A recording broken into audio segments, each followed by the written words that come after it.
सत्य सनातन धर्म की जय। जय जय श्रीदाराम। हरे कृष्णा। आज की तारीख 21 जुलाई 2023। भगवद गीता अध्याय 2 श्लोक संख्या 4।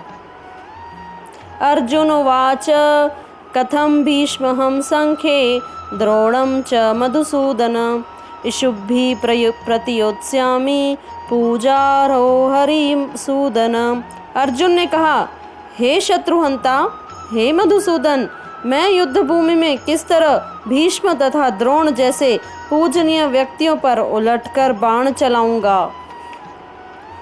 अब यहाँ अर्जुन क्योंकि परम भक्त हैं तो किसी के प्रति हिंसा का भाव नहीं रखते हैं, और भीष्म और द्रोण ये दोनों ही अर्जुन के वरिष्ठ हैं, यानी बड़े हैं।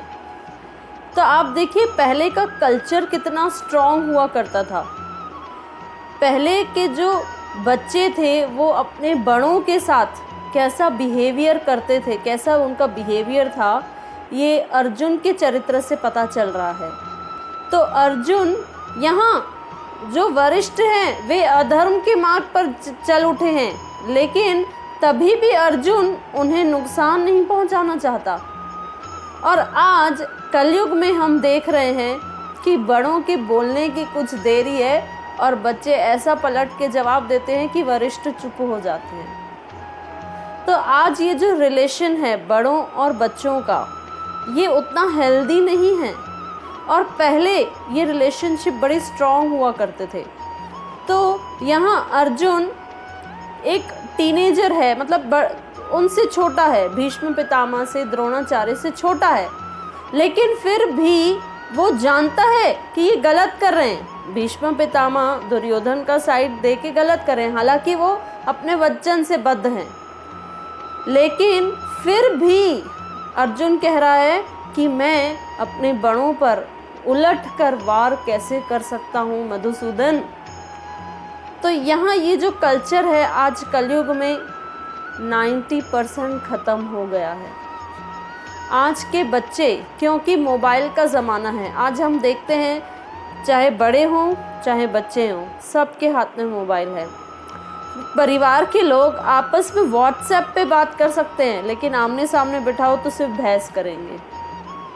तो बहुत ही मुश्किल है आज इस कलयुग में। बहुत ही कम परिवार हमें ऐसे देखने को मिलते हैं जो इकट्ठा होने पर, साथ आने पर लड़ेंगे नहीं।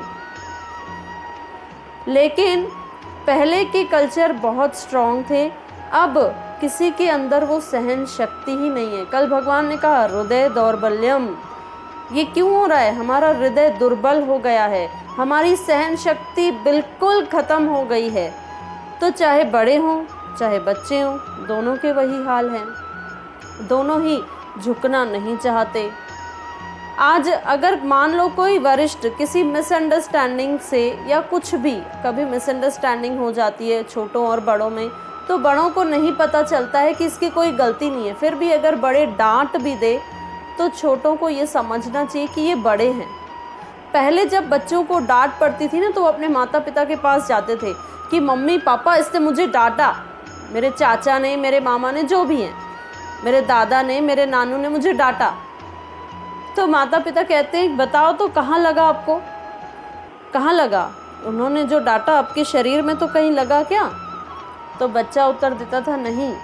तो ये जो प्रहार हो रहा है डांट का, ये हमारे मन पर हो रहा है, और हमारा मन बिल्कुल हमारे कंट्रोल में नहीं है। तो ये तो अच्छा ही है ना कि अगर कोई डांट के हमारे मन को कंट्रोल कर रहा है तो वो हमारी भलाई कर रहा है।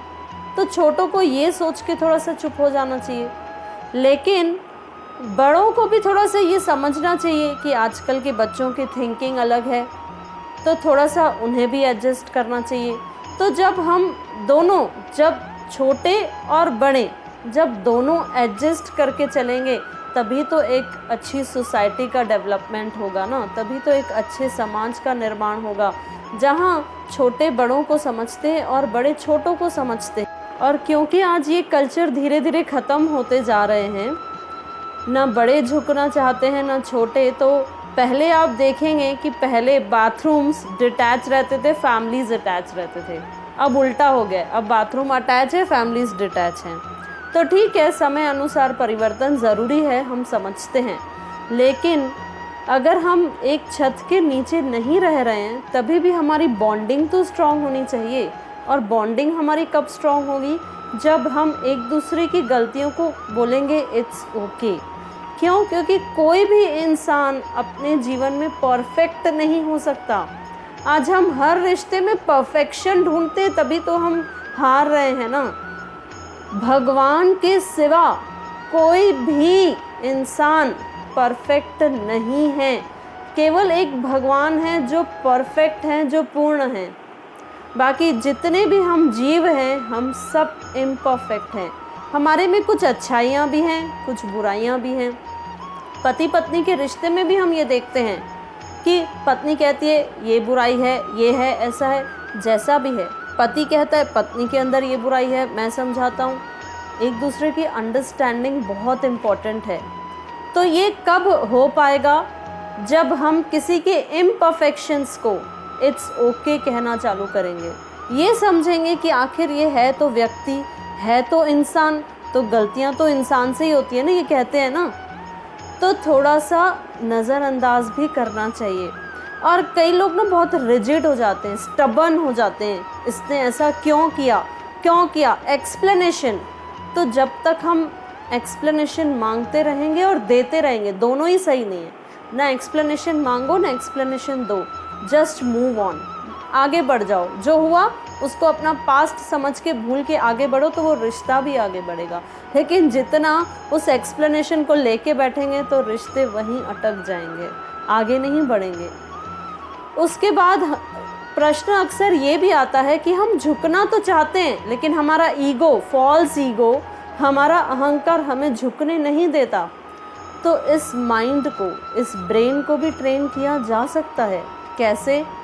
आप अपने जीवन में एक कोई स्थान रखिए जिनके सामने आप झुकते हैं, या कोई एक व्यक्ति या कोई एक स्थान यानी मंदिर, गुरु की दरबार, गुरु का धाम। वहाँ आप अपने इस ब्रेन को, इस माइंड को आदत डालो कि हमें वहाँ जाके झुकना है। या फिर कोई हमारे गुरु हैं, कोई हमारे वरिष्ठ हैं, कोई हमारे बड़े हैं, कोई हमारे मेंटर हैं जो हमें गाइड करते हैं, उनके सामने झुकिए। तो जब धीरे धीरे इस ब्रेन को, इस माइंड को झुकने की आदत पड़ेगी तो वो पहले तो एक के आगे ही झुकेगा, लेकिन जैसे जैसे वो ट्रेन होते जाएगा तो वो समझ जाएगा कि झुकने से अगर रिश्ता संभल जाता है तो झुकना ही अच्छा है। तो ये माइंड और ब्रेन को ट्रेन करना पड़ेगा। कैसे? किसी भी आध्यात्मिक संस्था से जुड़िए या अपने गुरु से जुड़िए। इसीलिए कहते हैं कि जीवन में गुरु करना आवश्यक है। ठीक है, मृत्यु के बाद मोक्ष तो गुरु ही दिलवाएंगे, ये सब सही है, लेकिन जीवन को जीने की कला देने वाले भी गुरु ही हैं। इसीलिए अपने जीवन में गुरु कीजिए। जब गुरु आपके जीवन में आएंगे तो आपको जीवन जीने की कला सिखाएंगे। हरे कृष्णा, जय जय श्री